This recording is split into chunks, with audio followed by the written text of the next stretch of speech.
আমরা নামাজের মধ্যে আত্তাহিয়াতু পড়ি কি পড়ি না? এই আত্তাহিয়াতুর মধ্যে একটা কথা আছে, আসসালামু আলাইনা ওয়া আলা ইবাদিল্লাহিস সালিহিন। এর অর্থ কি?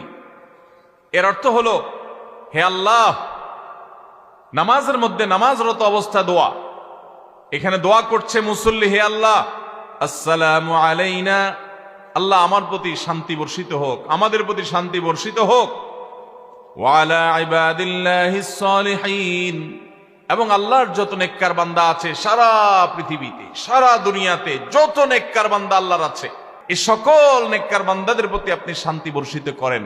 আপনি যদি নিজেকে নেককার বান্দা হিসাবে শামিল করতে পারেন, আপনি যদি নিজেকে আল্লাহর হুকুম এবং আল্লাহর আনুগত্য কর্ণওয়ালা মানুষ হিসাবে গড়ে তুলতে পারেন, তাহলে অটোমেটিকলি আপনি সারা দুনিয়ার সমস্ত নেককার মানুষদের দোয়া পেয়ে যাবেন।